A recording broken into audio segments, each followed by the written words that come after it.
변창흠 국토부 장관 후보자에 대한 국회 인사청문회에서 야당은 구의역 김군 발언과 SH 사장 당시 특혜 채용 의혹 등을 문제 삼아 후보 사퇴를 요구했습니다.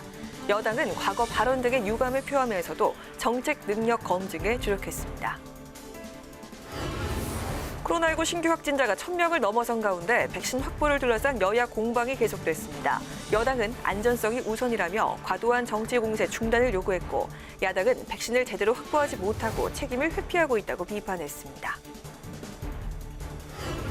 공수처장 후보추천위원회가 오늘까지 후보 추가 추천을 받았지만 추가 접수자는 없는 것으로 나타났습니다. 추천위원회는 오는 28일 기존 후보 8명 가운데 최종 2명을 선정해 문재인 대통령을 추천할 계획입니다.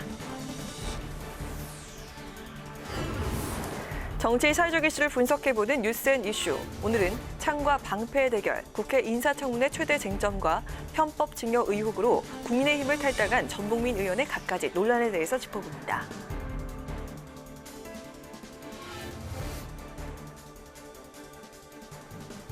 안녕하십니까. 12월 23일 의정 종합뉴스 뉴스엔 시작합니다.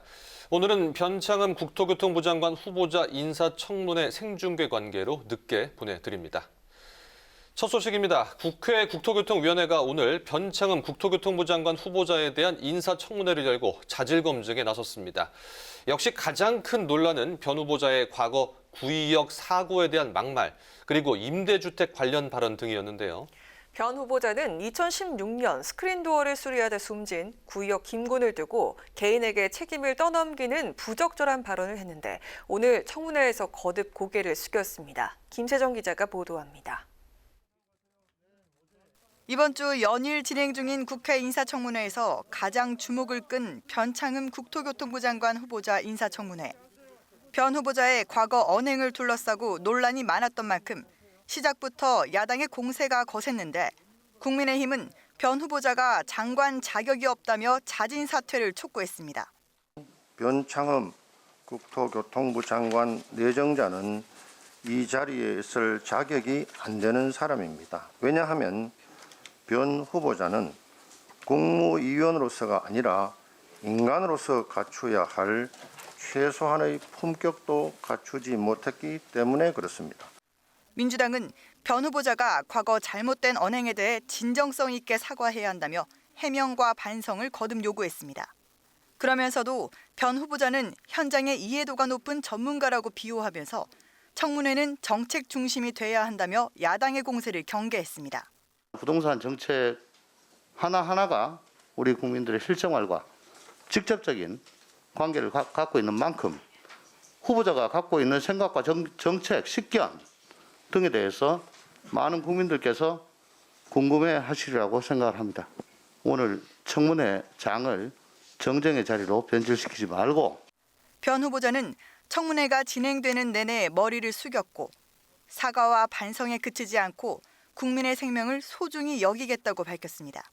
건설 현장과 다른 노동 현장 구조를 잘 모른 채 제가 사례를 들어서 피해자와 또 그 유족 그리고 또 비슷한 위험 노동에 종사하는 분들의 어려움을 미처 헤아리지 못하고 깊은 상처를 드린 점에 대해서 진심으로 사과의 말씀을 드립니다. 이어 중대재해기업처벌법에도 전적으로 동의한다며 법 추진에 힘을 보태겠다고 강조했습니다. 이 밖에 변 후보자는 SH 사장으로 있던 당시 불거진 블랙리스트 작성이나 지인 특혜 채용, 영구 용역 몰아주기 의혹에 대해선 사실이 아니라며 모두 부인했습니다. 또 변 후보자의 자녀가 이른바 아빠 찬스를 통해 스펙을 쌓았다는 의혹에 대해선 실제 제출한 서류에는 해당 봉사활동 내역을 기재하지 않았고 지원한 고등학교에도 떨어져 문제될 게 없다고 해명했습니다. 부동산 정책과 관련해선 정부가 더 많은 예산을 과감하게 투자한다면 질 좋은 임대주택을 충분히 공급할 수 있을 거라고 밝혔고 서울 도심 주택 공급을 확대하기 위해 역세권의 반경과 용적률을 확대하겠다는 구상을 내놨습니다. 국회방송 김세정입니다. 고위공직자 범죄수사처장 후보추천위원회가 조금 전 오후 6시까지 후보 추가 추천을 받았지만 접수된 후보는 없었습니다. 공수처장 후보 추천위는 오는 28일 기존 후보 중에서 최종 2명을 선정할 것으로 보입니다. 홍혜진 기자입니다. 초대 공수처장 후보 2명은 결국 기존 후보군 8명 가운데 나오게 됐습니다. 공수처장 후보 추천위는 오늘까지 새로운 후보를 추천받을 계획이었지만 추가 접수자가 없었습니다. 야당 측 추천위원인 이현 변호사는 입장문을 통해 적임자들이 모두 고사해 추가 추천을 못하는 것으로 정리했다고 밝혔습니다. 이 변호사는 적임자들이 공수처법 개정안 통과로 야당의 거부권이 박탈된 상태에서 들러리 서고 싶지 않다는 등의 고사 이유를 들었다고 설명했습니다. 여당과 대한변호사협회 측 등 추천위원들도 새로운 후보를 추천하지 않겠다고 밝혔습니다. 다만 국민의힘은 임정혁 변호사 사퇴로 공석이 된 야당 측 추천위원 자리는 내일 발표할 예정이라고 말했습니다. 저희들 후보자가 될 만한 분을 접촉해서 거의 준비를 마친 상태입니다. 내일 중으로는 아마 추천을 할 수 있을 것 같습니다. 새 후보가 없는 만큼 공수처장 후보 추천위는 오는 28일 기존 후보 8명을 대상으로 심사를 진행해 최종 후보자 2명을 선정할 계획입니다. 기존 후보군 중에는 지난 회의에서 최다 득표를 한 대한변호사협회 추천을 받은 김진욱 헌법재판관 선임 연구관과 법무부가 추천한 전현정 변호사가 유력하다는 분석입니다. 최종 후보자 2명이 선정되면 문재인 대통령이 1명을 선택해 초대 공수처장으로 임명하게 됩니다. 국회방송 홍혜진입니다. 오늘부터 수도권은 5인 이상 사적 모임을 제한하는 특별 방역 조치가 시행됩니다. 정치권에선 우리 정부의 백신 확보를 두고 공방이 이어지고 있는데요. 더불어민주당은 백신의 안전성이 우선이라며 과도한 정치 공세를 중단하라고 촉구했고, 국민의힘은 정부가 백신 확보를 위한 골든타임을 놓쳤다고 비판했습니다. 보도에 임채원 기자입니다. 더불어민주당은 백신 문제를 정치화해 국민의 생명을 위협하는 정쟁을 당장 멈춰달라고 촉구했습니다. 야당의 주장이 코로나 극복 노력의 혼란을 조장하고 방역당국과 의료진, 치료제 개발 연구자들의 사기를 꺾을 것이라는 우려입니다. 이낙연 대표는 최고위원회의에서 사실을 근거로 단호히 대처하고 당 조직을 통해 진실을 전국에 알리겠다고 밝혔습니다. 중대한 시기에 야당과 일부 언론은 근거 없는 괴담과 왜곡된 통계까지 동원하며 국민의 불안을 조장하고 있습니다. 청와대가 백신의 정치화를 중단해달라고 요청한 데 이어 정부도 백신 확보의 신속성보다 안전성이 더 중요하다며 반박에 나섰습니다. 중앙사고수습본부는 백신의 안전성이 확인되는 순간 최대한 신속하게 위험도가 큰 대상을 중심으로 예방접종을 시작할 것이라고 밝혔습니다. 국민의힘은 백신 접종은 분초를 다투는 시급한 문제라고 강조했습니다. 주호영 원내대표는 기자회견에서 백신 접종이 한 달 빨리 시작되는 경우 국가적, 경제적 이익이 10조 원가량 된다는 추산이 나와 있다고 주장했습니다. 또 OECD 37개국 중 우리나라의 백신 확보 수준이 34위로 거의 꼴찌라며 청와대와 정부는 그동안 무엇을 한 것이냐고 질타했습니다. 우리는 언제 백신을 접종할 수 있는 것인지, 얼마를 할 수 있는지 전혀 알지 못하는 상황이 국민들에게 불안한 것이고, 주 원내대표는 특별히 늦지 않게 접종할 수 있다는 문재인 대통령의 발언에 대해선 책임 회피성 발언이라고 비판했습니다. 그러면서 백신 확보와 관련해 책임을 방기한 비겁한 지도자의 사례로 남지 않길 바란다고 밝혔습니다. 국회방송 임천입니다. 코로나19 확진자 증가로 집합 금지가 강화되면서 소상공인, 자영업자들의 고통이 커지고 있는데, 이들에 대한 지원을 확대해야 한다는 목소리가 커지고 있습니다. 또 여야는 착한 임대인에 대한 세제 지원 제도화에 공감대를 형성하고 있는데 관련법 발의도 잇따르고 있습니다. 김동길 기자의 보도입니다. 더불어민주당은 집합 제한이나 금지로 피해를 입은 소상공인들에게 임대료를 직접 지원하는 방안을 검토하고 있습니다. 또 착한 임대인에게는 세제와 금융 지원을 제도화하는 방안을 추진합니다. 현재 착한 임대인 세액공제는 임대인이 자발적으로 임대료를 감면해주면 임대료의 50%를 소득세나 법인세에서 공제해주고 있는데 민형배 전용기 의원 등은 착한 임대인에게 주는 세제 혜택을 현행 50%에서 최대 70%까지 확대하고 금융기관에 금리 인하를 요구할 수 있는 법안을 발의했습니다. 임대인 개인의 선의에만 의지할 것이 아니라 선행을 제대로 장려하는 방안을 병행해야 효과가 커질 것입니다. 국민의힘은 소상공인과 임대인에게 필요한 맞춤형 정책이 필요하다는 입장입니다. 성일종 의원은 배달비 지원과 포장 용기에 드는 비용을 국가가 지급하는 소상공인 지원 4법을 발의했고 추경호 의원은 임대인이 임대료를 감면해주면 이를 최대 100%까지 공제받을 수 있게 하는 법안을 제출했습니다. 기존 50%의 세 공제 혜택을 100%까지 늘려 임대인의 임대료 인하를 자연스럽게 유도하겠다는 겁니다. 임대료 문제는 어제 오늘의 얘기가 아닙니다. 지난 1차와 2차에 지급된 재난지원금 47.3%가 임대료에 사용됐다는 최근의 실태조사가 발표되었습니다. 이 밖에 기본소득당 용해인 의원은 코로나19 등 재난 시기에 상가 임대료를 강제로 인하하는 법안을 발의했습니다. 여야가 임차인 임대인 지원 법안을 앞다퉈 내놓고 있어 이번 임시국회에서 관련법 논의가 속도를 낼 것으로 보입니다.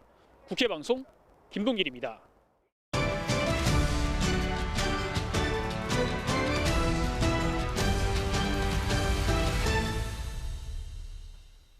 이슈 분석 강민지 기자와 함께합니다. 어서 오세요. 어서 오세요. 네, 변창흠 국토교통부 장관 후보자 인사청문회 앞서 저희가 리포트에서 전해드렸는데요. 오늘 많은 국민들의 이목이 집중이 됐습니다. 오늘 청문회 상황 어땠습니까? 네, 먼저 청문회는 예정 시각보다 40분 지나서 시작했습니다. 국민의힘 의원들 청문회 시작과 동시에 변 후보자의 과거 발언과 낙하산 채용 특혜 의혹 등을 담은 피켓을 들고 시위를 벌였는데요. 네. 피켓을 보면 일감 몰아주기, 블랙리스트 작성과 같은 문구가 적혀 있습니다. 시위는 청문회 시작 직전까지 계속 이어졌습니다. 그러자 변창흠 후보자, 김군과 유가족, 그리고 위험을 무릅쓰고 일하는 모든 분들께 하는 사과의 말로 청문회를 시작했습니다. 스크린 도어를 수리하다 숨진 구의역 김군을 두고 사고 책임을 떠넘기는 발언을 했던 것에 대한 겁니다. 어제 변 후보자 구의역 발언 사과를 위해 중대재해법 촉구 농성장을 찾기도 했는데 정의당 일방적 방문이었다며 유감을 표명했습니다. 어제 변 후보자의 행보를 두고 인사청문회를 대비한 인사치레가 아니냐 이런 지적도 나왔는데요. 네. 오늘 정의당 심상정 의원은 청문회에서 김군의 유족 육성 음성을 틀었는데 변 후보자에게 진심 어린 사과를 요구하면서입니다. 상처만 늦게 문을 열었으면 지금쯤 우리 아이 따뜻한 눈을 그 얼굴을 제가 보실 수가 있는데 우리 아이가 잘못한 게 아니라고 엄마는 정말 밝히고 싶어요. 정말. 서울메트로에서 처음에 김군한테 책임을 떠넘겼어요. 이 본인의 실수로 또 부주의로 죽었다. 바로 이 후보자가 말한 그 인식이 내 아들 죽이고 내 삶까지 빼앗아갔다. 그렇게 생각하는 겁니다. 여러 가지로 많이 부족한 것이 사실인 것 같습니다. 마음의 죄, 빚을 진 만큼 또 국민의 생명과 안전을 또 책임 살리는데 최선을 노력을 다하겠습니다. 변 후보자는 대신 SH 사장 시절 당시 블랙리스트를 작성했다거나 지인 특혜 채용, 그리고 연구 용역을 몰아줬다는 의혹 등에 대해서는 완강히 부인했습니다. 개혁 정책을 추진하는 과정에서 불편해하는 사람들의 반발을 사는 것 같다면서 사실이 아니라는 것을 밝히는데 몇 년간 시달리고 있다고 해명했습니다. 네, 여야 공방이 참 거셌는데요. 야당 입장이 강한 것 같습니다. 변창흠 후보자만큼은 안 된다 이런 입장이죠. 네, 국민의힘이 변 후보자의 낙마 1순위로 삼고 총공세에 나서고 있는데요. 변 후보자 임명을 강행할 경우 사법 절차를 밟겠다고 예고하기도 했습니다. 변 후보자 임명을 강행한다면 우리는 청문 준비 과정에서 드러난 여러 법률적인 문제, 블랙리스트 작성과 집행 의혹, 그다음에 지인들 일감 몰아주기, 지인들 특채 이런 것들로 사법 절차로 갈 수밖에 없다는 점을 분명히 밝혀드립니다. 네, 이 같은 변 후보자에 대한 총공세는 내년 4월 서울시장 보궐선거를 염두에 둔 행보가 아니냐는 해석도 나옵니다. 변 후보자의 정책적 역량을 문제 삼으면서 현 정부의 부동산 정책에 부정적인 여론을 키울 수 있기 때문인데요. 변 후보자가 낙마할 경우 부동산 정책 심판 구도로 서울시장의 선거를 칠 가능성이 높아지는 겁니다. 네. 정의당은 우선 청문회를 지켜보자는 입장이지만 당내에선 부정적 기류가 강해 보입니다. 구의역 김군이나 태안화력 김용균 노동자나 다 그렇게 혼자서 작업을 하다가 그 위험 상황에서 돌아가신 거거든요. 그 당내의 의원들이나 지도부는 굉장히 부정적 인식이 강하다. 여당은 변 후보자의 과거 잘못된 언행은 진정성 있게 사과하고 정책 중심으로 검증해보자는 기조로 보입니다. 민주당 내에선 야당의 공세에 밀려 변 후보자가 낙마할 경우 야당에게 전국 주도권을 넘어간다는 우려가 감돌고 있어 더욱 엄호에 나선 것으로 보입니다. 특히 오늘 친여권으로 분류되는 열린민주당 김진애 의원은 박덕흠, 정봉민 의원을 언급하면서 국민의힘을 비판했고요. 변 후보자를 최초의 국토부 장관으로 치켜 세우기도 했습니다. 저는 이게 과연 국민의힘에서 제기할 수 있는 문제인가? 박덕흠, 전봉민 이런 마피아들을 생산한 국민의힘입니다. 그리고 평균 48억의 재산을 보유한 데가 국민의힘입니다. 네, 그러면은 이 청문회 이후에 청문 보고서를 채택하는 등 임명 가능성은 좀 어떻게 예상을 할 수 있을까요? 네, 먼저 인사청문회를 진행하는 지금 국토위, 민주당이 과반수기 때문에 경과보고서 채택은 어렵지 않아 보입니다. 네. 하지만 앞서 이인영 통일부 장관과 박지원 국정원장 청문보고서 단독 채택했던 적이 있죠. 만약 합의 채택이 되지 않더라도 대통령은 10일 이내 재송부 요청을 한 뒤 국회 재송부 여부와 상관없이 임명이 가능합니다. 하지만 여야 합의 채택이 불발된 상황에서 문재인 대통령이 임명을 강행하면 전국은 더욱 경색될 것으로 보입니다. 여기에 정의당마저 부정적인 기류가 돌면서 정부 여당의 부담은 더 커진 상황인데요. 특히 1차 개각의 핵심 인물로 꼽히는 변창흠 국토부 장관 청문회에서 야권의 이렇게 집중 공격이 이어지면서 내년 초 2차 개각을 앞둔 계획도 어려워질 가능성이 있다고 보여집니다. 네. 앞서 문재인 대통령이 지난해 3월 해외 부실학회 참석 논란이 있던 조동호 과학기술정보통신부 장관 후보자 지명을 철회하기도 했는데요. 문재인 정부 출범 후 처음 있는 일로 당시 청와대는 7대 인사검증 기준에는 부합했으나 국민적 눈높이에 미치지 못한다는 점이 지명 철회의 결정적 배경이라고 해명하기도 했습니다. 이렇듯 변창흠 후보자가 임명이 된다면 공수처 출범과 검찰개혁, 앞으로 이 남은 개혁들과 맞물려서 연말 전국 더 경색될 수 있을 것으로 보입니다. 네, 이슈 분석 오늘 여기까지 듣겠습니다. 강민지 기자와 함께했습니다. 수고했습니다. 네, 수고하셨습니다. 국회 행안위와 복지위는 전체 회의를 열고 전해철 행안부 장관 후보자와 건덕철 복지부 장관 후보자에 대한 인사청문 경과 보고서를 각각 채택했습니다. 행안위는 청문 보고서에 전해철 후보자가 행안부 장관 수행에 적합한 능력과 자질이 있다는 여당의 평가와 내년 재보궐 선거 관리에 대한 공정성 우려가 있어 부적합하다는 야당 의견을 모두 담았습니다. 복지위는 건덕철 후보자의 청문 보고서에 보건복지와 방역 분야의 다양한 정책 경험을 갖고 있지만 부동산 갭 투자 의혹 등은 고위공직자로서 적합하지 않다는 점도 밝혔습니다. 더불어민주당은 내일 국회 법제사법위원회 법안 소위를 열고 중대재해기업처벌법 제정안 논의를 재개합니다. 윤호중 법사위원장은 검토해야 할 사항이 많다며 국민의힘과 의사일정 합의에 이르지 못하더라도 일단 내일 소위는 열겠다며 강행 의사를 밝혔습니다. 국민의힘 의원들의 소위 참여 여부는 불투명합니다. 국회 문화체육관광위원회는 오늘 아시아 문화중심 조성에 관한 특별법 개정안을 더불어민주당 주도로 통과시켰습니다. 광주 국립아시아문화정당을 운영하는 아시아문화원의 정규 직원을 공무원으로 채용할 수 있도록 하는 내용으로 국민의힘은 특혜 채용 우려를 제기하며 법안 표결에 불참했습니다. 국민의힘은 민주당이 아특법 개정안을 안건조정위에서도 강행 처리한 데 이어서 오늘도 수적 우위를 앞세워 처리했다고 비판하고 공무원 채용 시 공정성 문제 등을 면밀하게 검토해서 정부 여당에 책임을 묻겠다고 밝혔습니다. 검찰이 조국 전 법무부 장관 아들에게 허위 인턴 증명서를 발급해준 혐의로 기소된 열린민주당 최강욱 대표에게 징역 1년 실형을 구형했습니다. 최 대표 측은 조 씨가 실제로 인턴 활동을 했다며 혐의를 부인했습니다. 최 대표는 2017년 조 전 장관의 부인 정경심 교수의 부탁을 받고 조 씨의 법무법인 허위 인턴 증명서를 발급해 대학원 입학 사정 업무를 방해했다는 혐의를 받고 지난 1월 재판에 넘겨졌습니다.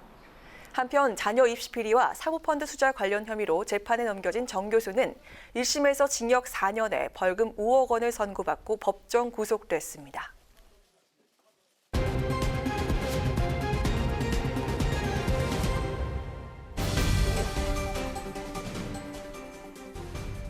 강한학의 정치톡 시간입니다. 12월 23일 정치면을 장식한 뉴스는 무엇이었는지 첫 번째 정치톡 만나보시죠. 코로나19 신규 확진자가 사흘 만에 다시 1000명대로 늘어났습니다.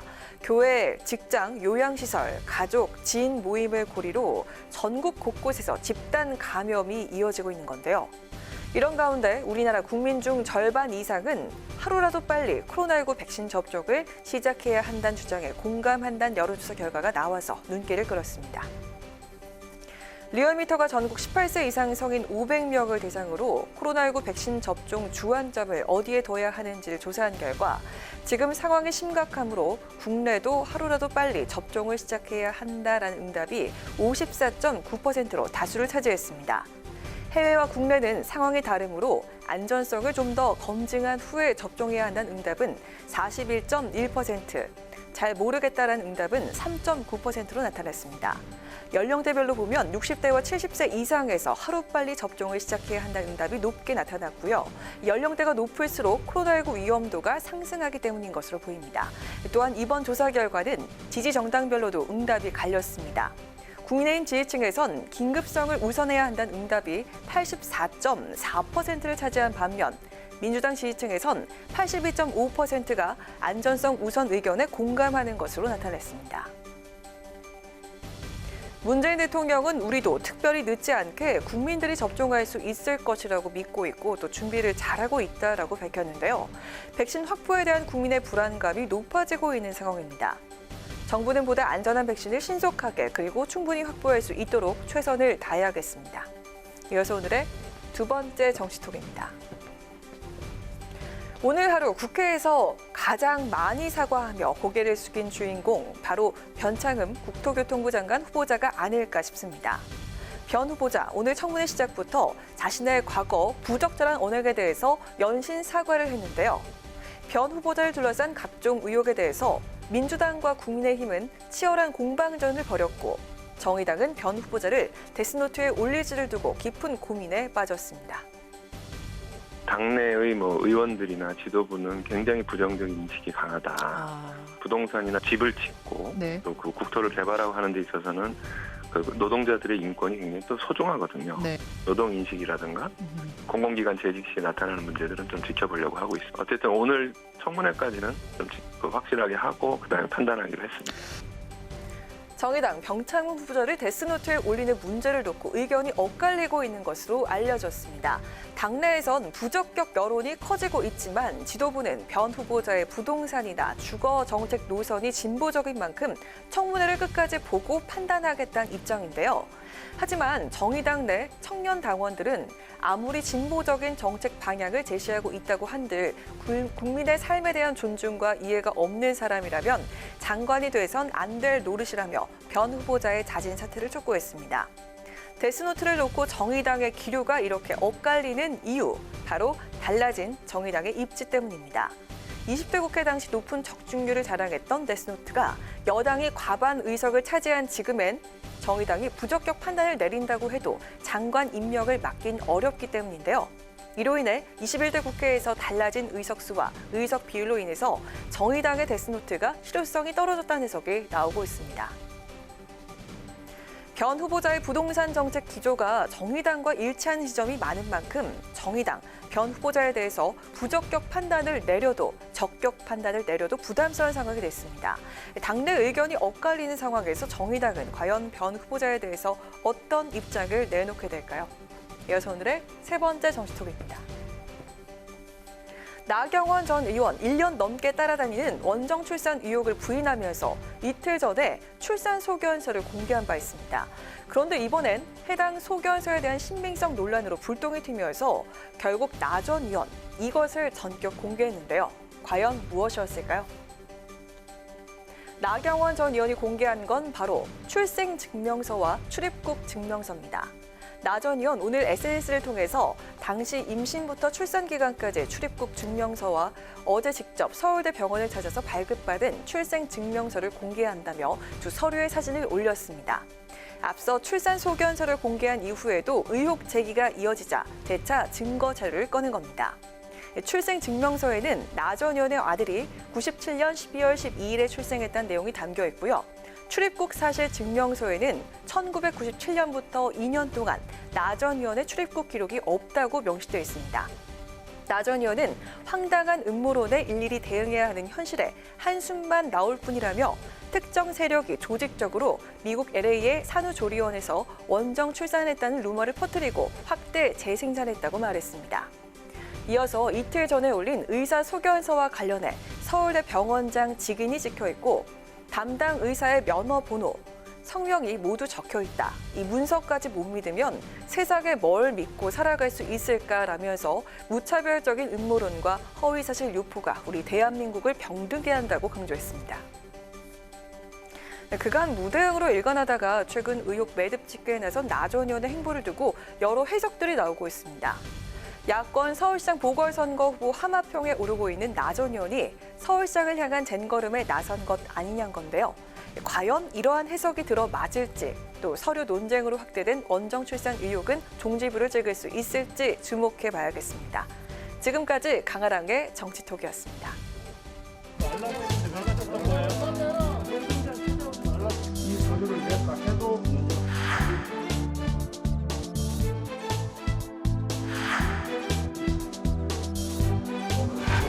너무나 추가로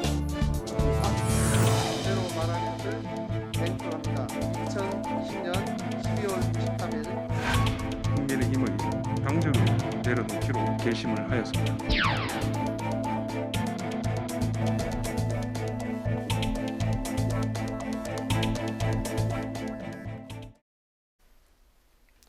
네, 이번 순서는 정치, 사회적 이슈를 분석해보는 뉴스앤 이슈 순서입니다.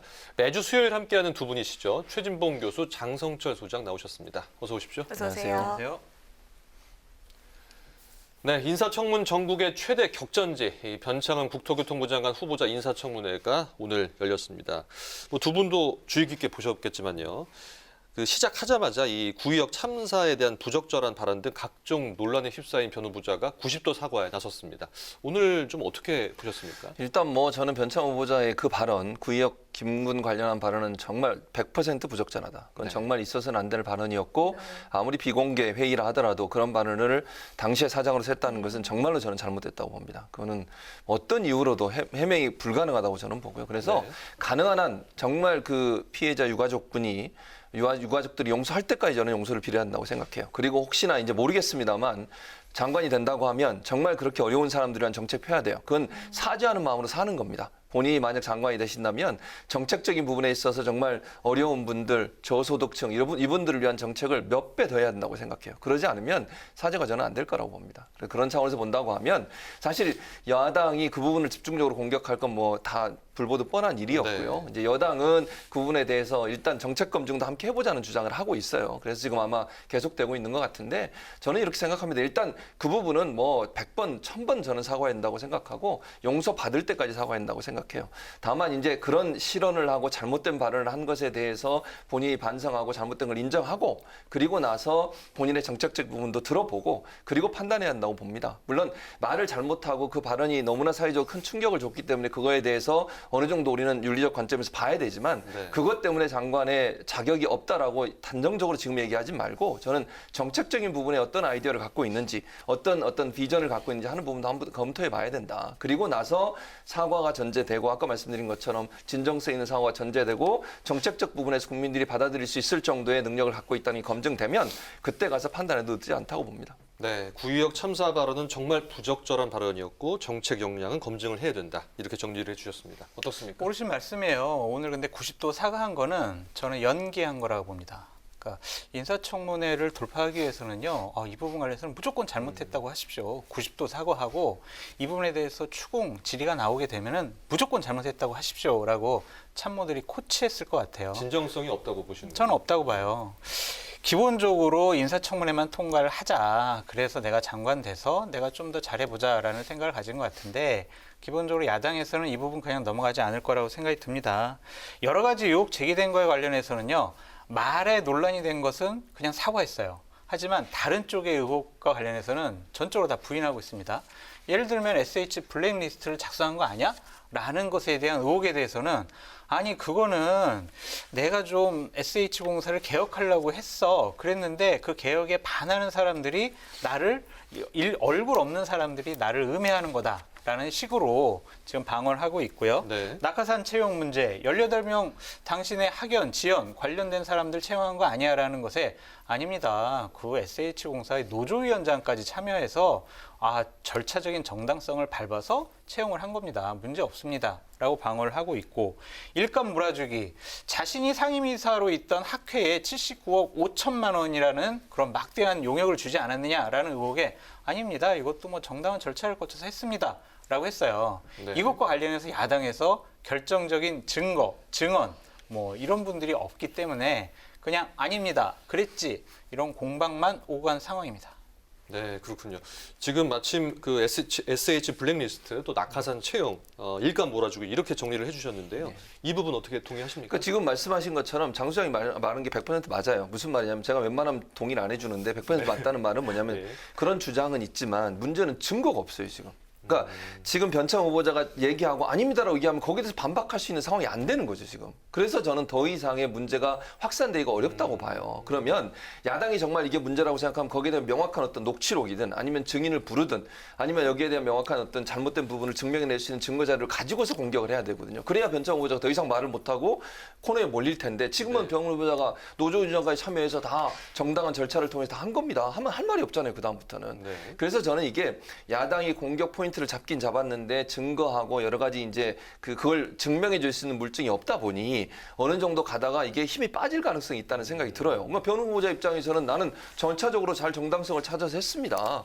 뭐가 문제가 되는지 모르겠습니다. 뭐 블랙리스트 관련해서도 아까 얘기하신 것처럼 자기는 자기를 의미하는 사람들이 있어서 거기에 대한 얘기를 한 거지 블랙리스트를 만든 적이 없습니다. 이렇게 얘기해버리면 그 다음은 할 말이 없잖아요 또. 네. 그래서 제가 볼 때 이런 의혹을 야당에서 물론 제기할 수 있지만 그 제기된 의혹에 대한 국민들이 납득하고 또 고개를 끄덕일 수 있는 여러 가지 증거들이 안 나오게 되면 제가 볼 때는 이게 어느 정도 가다가는 힘이 빠질 수 있다. 그런 생각이 듭니다. 근데 너무 이상하죠. 어떻게 52명 중에 18명이 자기 지인들과 관련된 분들을 채용할 수가 있어요. 우연치고는 너무나 이상해요.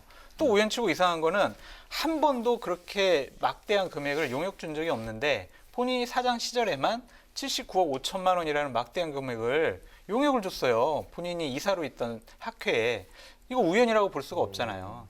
특혜고 반칙이 있지만 증거가 없다라고 말씀드려요. 증거는 없지만 정황상으로는 의심해 볼 특혜죠. 여지가 있다. 네. 예, 그렇게 네. 정리를 해주셨군요. 이 야당이 변 후보자만큼은 정말 강하게 잡겠다는 그런 입장인데요. 또 이렇게 여당은 정치 공세를 차단하겠다 이렇게 방패를 들고 나섰는데 국민의힘 쪽에서 이렇게 강하게 밀어붙이는 이유가 서울시장 보궐선거까지 염두에 둔 행보다 이런 해석도 있습니다. 여야가 격돌했는데 이 부분 어떻게 보십니까? 저는 여당에 얘기하고 싶습니다. 입장 바꿔 생각해봐라. 만약에 자신들이 야당일 때 여당에서 이런 의혹을 받고 이러한 막말을 한 후보를 장관으로 내세웠어요. 가만히 있겠어요? 지금처럼 여당 의원들이 그 김군과 관련된 그 발언도 우리 문맥을 좀 따져보고 본인의 해명을 좀 들어봅시다. 이렇게 너그럽고 관대하게 얘기했겠냐고요. 그 말 한마디만 가지고도 당신은 장관 후보자로서 자격이 없어. 사퇴해야 돼. 라고 공격했을 겁니다. 또한 이분 정책적으로 좀 문제 있다고 생각이 드는 게 뭐냐면 문재인 정권 하에서 김현미 장관의 부동산 정책이 잘못돼서 많은 대다수의 국민들이 힘들어하고 있는데 이 문재인 정권 부동산 정책 제일 잘했어. 라고 한 분이에요. 정치적 일관성을 계속 유지해 나가겠다는 겁니다.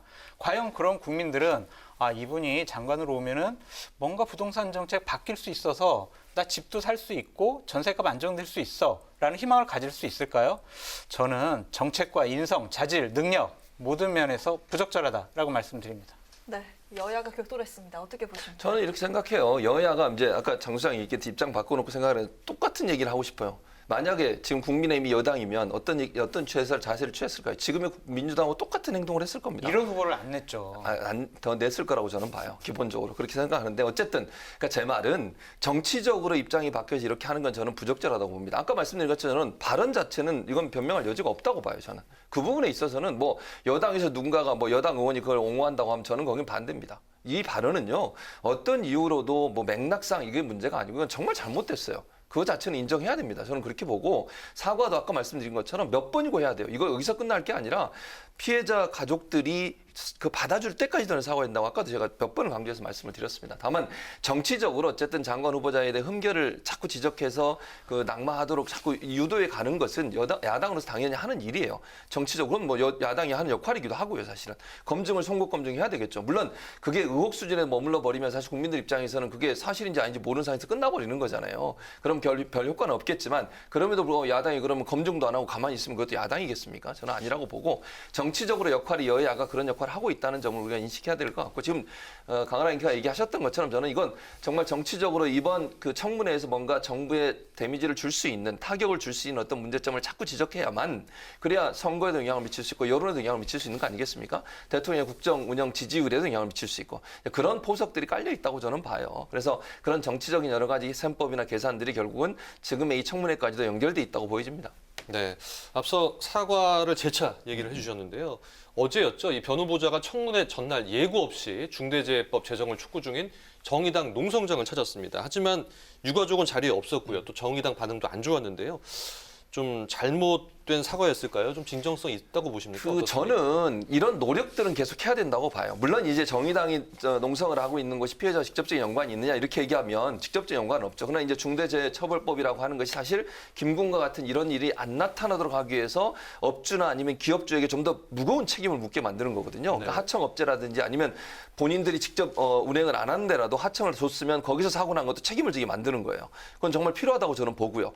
그럼 정의당의 이런 법안을 논의하고 이 법안을 빨리 통과시켜달라고 집회하는 것을 찾아가는 것은 저는 그 자체로도 필요하다고 봅니다. 다만 여기서 멈추지 말고 제가 아까도 말씀드렸지만 피해자 가족에 대한 사과가 계속돼야 돼요. 물론 피해자 가족들이 만나기 싫어하는데 가면 안 되고요. 그건 뭐 제2차 가해가 되는 거니까. 다만 끊임없이 여러 방법을 통해서 사과를 해야 한다고 보고 진정성이 없다라고 보지는 않습니다. 저는. 그러나 이제 물론 야당에서 그렇게 공격할 수 있겠죠. 청문회 앞두고서 일부러 보여주기로 했다고 얘기하는데 그러면 저는 안 된다고 봐요. 정말 본인은 아지 않겠습니까? 본인의 진심을 정말 사과하려고 한 건지 이게 정말 청문회를 피하려는 어떤 방법이었는지 정말 그랬다면 저는 그분 잘못됐다고 봅니다. 다만 저는 이 자리에 간 것도 그 진정성이 일환으로 보고 싶고요. 제가 그분의 마음을 들어가 볼 수 없으니 뭐라고 말씀드릴 수는 없지만 앞으로도 그렇게 해야 된다고 저는 봅니다. 네, 사과는 행동 자체는 계속 필요하다. 어떻습니까, 장 소장님? 저는 그 변 후보자의 저런 행동은 사과를 했다라는 알리바이를 만들기 위한 하나의 정치적인 제스처다. 진정성이 없는 행위다라고 말씀드려요. 진정성이 있으려면요. 장관 후보자가 되기 전에 본인의 잘못을 깨닫고 사과했어야 돼요. 이런 논란이 언론에 나오기 전에 사과를 했어야 합니다. 자기는 장관이 되기 위해서 사과한 거 아니에요. 그럼 어떻게 진정성이 있다고 보여져요? 시기와 대상도 잘못됐습니다. 유가족이 없었어요. 그런데 어떻게 가서 누구한테 사과를 합니까? 오지 말라고 했어요. 그런데 왜 갑니까? 그건 또 다른 폭력입니다. 이러한 분, 장관 후보자로서 적절하지 않다라고 계속 말씀드립니다. 네, 또 정의당 하면은 국회 인사청문회 데스노트 참 유명한데요.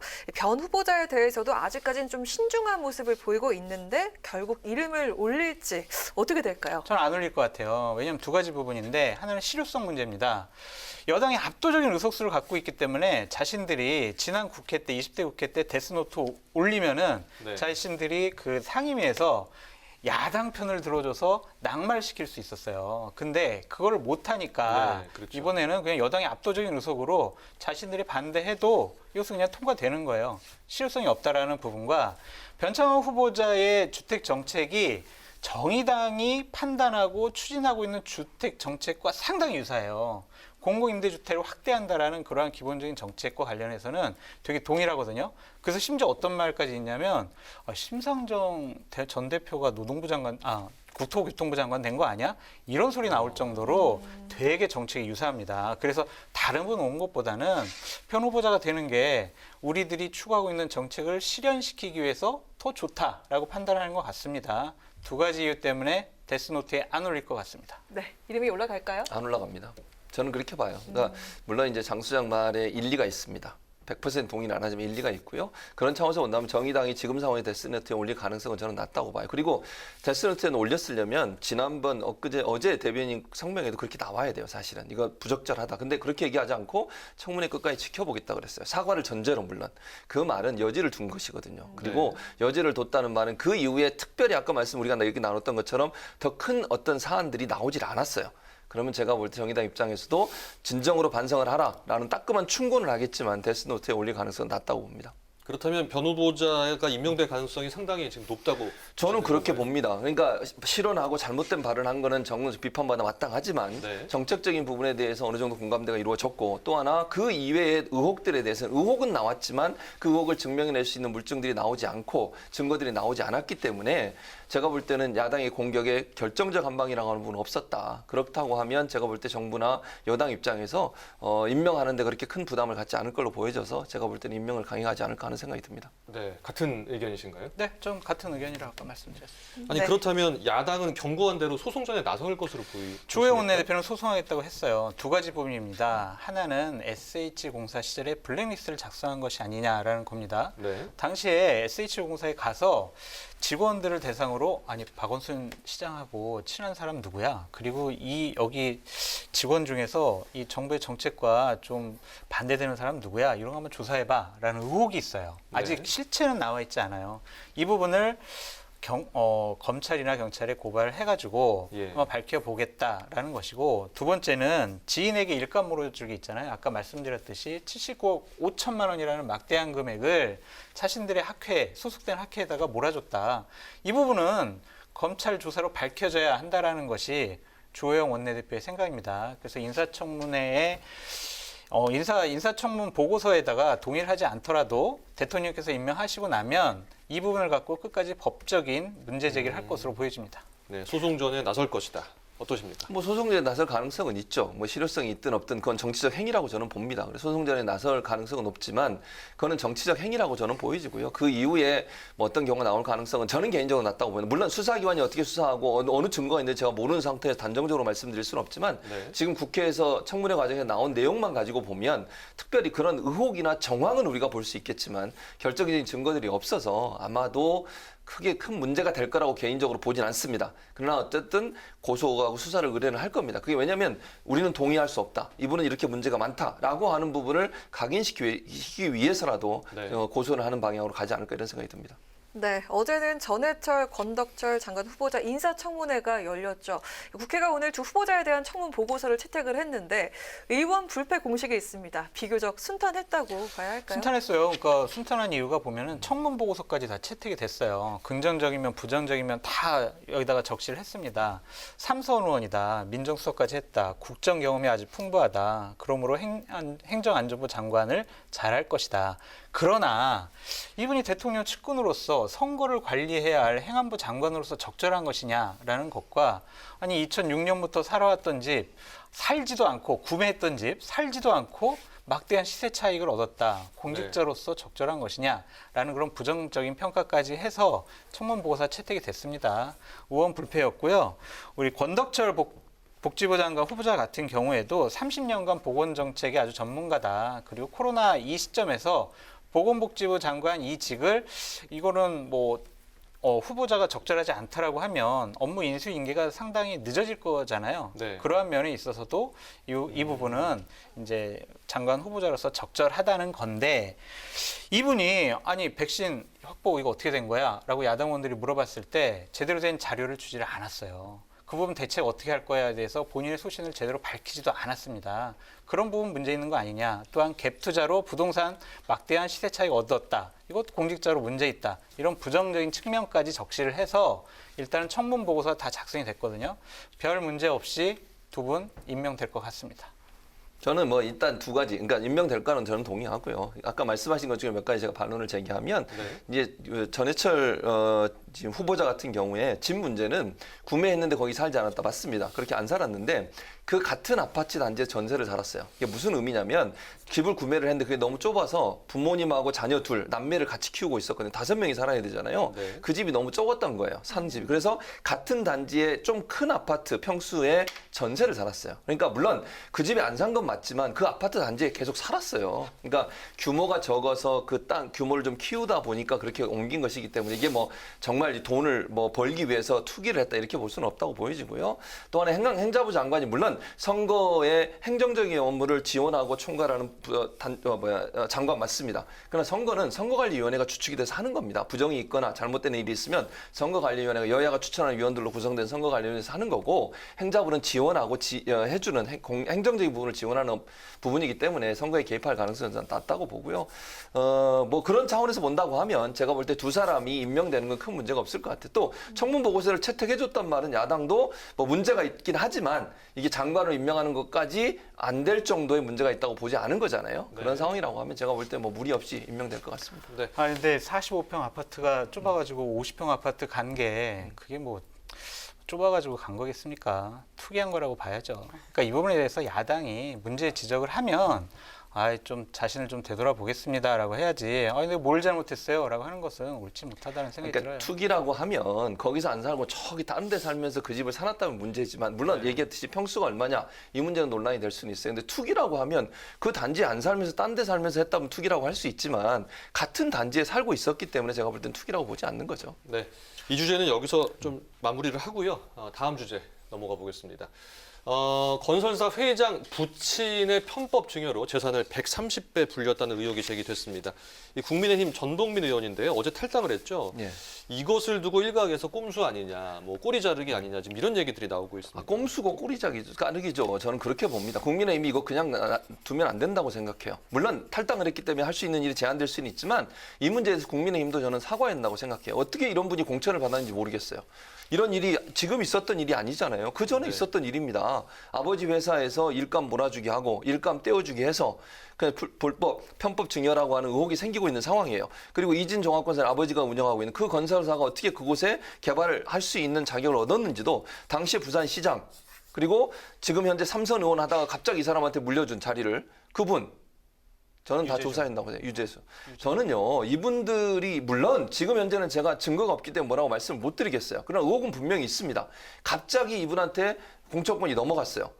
왜 그랬을까? 이거 고민해 봐야 되고요. 네. 부산시장, 그 당시에 제가 알기로 서병유시장인데요. 그 서병유시장이 어떻게 이거를 그 전에 한진에서 갖고 있으면서 계속 허가 받으려고 했는데 못 받았어요. 몇십 년을. 그러던 게 갑자기 이진종합건설로 가면서 허가가 떨어졌어요. 왜 그랬을까? 그리고 서병수 시장은 왜 갑자기 부산시장 출마를 그만둔다고 얘기했을까? 저는 모르겠습니다. 증거가 없어서 제가 뭐라고 말씀을 드릴 수는 없어요. 그러나 이런 여러 가지 정황을 봤을 때 이게 단순히 그냥 물론 불법, 편법 증여라는 의혹도 중요하고 이것도 수사해야 되지만 이 국민의힘의 공천 과정에서 지난번에 어떤 일이 있었는지 특히 이 지역구에 저는 수사해야 한다고 봅니다. 그게 정말 중요한 키포인트가 될 거라고 생각합니다. 네, 장 소장님. 수사에서 낱낱이 밝혀졌으면 좋겠어요. 정말 저는요. 국회에서 법을 바꿔서 이런 의혹을 받고 이런 잘못을 한 분 의원직 박탈시켰으면 좋겠어요. 말씀하셨듯이 뭐 일감 몰아주기, 뭐 재산 많은 거 좋아요. 100번 양보해서 괜찮아요. 근데 어떻게 기자를 3천만 원 갖고 매수하려는 시도를 합니까? 물론 부모님이 그랬지만 부친이 그러셨죠. 돈이 얼마나 많길래 그렇게 기자를 매수하려고 합니까? 이번 한 번뿐이겠습니까? 이런 분들이 계속 이런 식으로 정치해왔을 것이다라는 합리적인 추측을 가질 수밖에 없어요. 탈당을 했다. 이거 가지고 모든 죄가 용서되지 않습니다. 저는요. 국민의힘 쪽에서 먼저 고발했으면 좋겠어요. 그래서 이런 분 먼저 손절하고 떳떳하고 명백하게 국민의힘 스스로 밝혀야 된다라고 말씀드리고 싶습니다.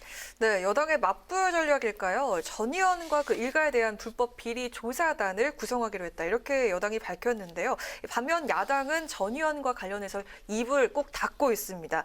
이 상황 어떻게 보시고 또 입장은 야당이 어떻게 밝혀야 한다고 국민의힘 생각하십니까? 너무 비겁해요. 자신들이 먼저 이것은 해결해야 돼요. 안 그러면요 국민적인 지탄을 받을 수밖에 없고 여당에는 얘기하고 싶어요. 그러니까 전 의원 불법 비리 조사단 구성하기 전에 윤미향 의원 불법 비리 조사단 먼저 먼저 만들어가지고 윤미향 의원부터 조사해요. 그래야 야당 조사할 수 있는 명분이 생기는 거지. 자기네들의 여러 가지 잘못은 눈 감고 남의 당 이건 공격하기 위해서 이런 조사단 만든다? 이것은요 상식적으로 이해할 수 없습니다. 뒷부분만 얘기 안 했으면 100% 공감해 주려고 했는데 뒷부분 얘기하는 건 100% 공감 안 합니다. 어쨌든 저는 정말 이 전봉민 의원에 대해서는요. 국민의힘이 나서서 고발해야 돼요. 저 그 부분 전적으로 동의해요. 그래야 국민의힘이 국민의 지지를 받습니다. 선거 앞두고서. 이런 행동을 한 사람을 공천한 것에 대해서 또 그 공천 과정에 어떤 일이 있었는지를 밝혀내고 아까 매수 얘기도 나왔잖아요. 그 얘기에 저도 공감해요. 3천만 원 가지고 기사 매수하려는 행동을 했으면 그게 기자가 와 있는데 그랬으면 다른 일에는 그렇게 안 했을까? 이런 의혹이 생길 수밖에 없잖아요. 네. 그분은 정말 돈으로 모든 걸 해결하려고 하지 않았을까 하는 의혹이 생길 수밖에 없어요. 저는 국민의힘이 깊이 반성하고 이 문제에서는 국민 앞에 사죄해야 한다고 생각해요. 뭐 여당한테 사죄하라는 건 아닙니다. 국민 앞에. 이런 분을 공천해서 이런 사람이 당선되게 했다는 그 역할, 책임은 국민의힘한테 있는 거잖아요. 그런데 그냥 아무 얘기 안 하고 입국 다물고 있으면 국민들이 볼 때는 이거 국민의힘이 대체 뭐 하는 정당인가 이런 생각이 들지 않겠어요? 네. 저는 깊이 반성하고 사과도 해야 된다고 봅니다. 그러니까 저 최진봉 교수님한테 질문 한번 하면 안 될까요? 네, 해보시죠. 윤미향 의원 7가지 혐의로 검찰에 기소당했습니다. 윤미향 의원은 어떻게 처리해야 됩니까? 윤미향 의원도 같은 방법으로 네. 처리한다고 생각해요. 네. 저는 100% 그분에 동의합니다. 그러나 이 얘기를 하면서 그 얘기를 꺼낸 것은 부적절했다 이렇게 생각을 해요. 네, 충분한 답변이 됐나요? 네. 네. 뉴스NC 오늘 여기까지 듣도록 하겠습니다. 지금까지 최진봉 성공회대 교수, 장성철 공감과 논쟁 정책센터 소장과 함께했습니다. 오늘 말씀 감사합니다. 네, 오늘도 고맙습니다.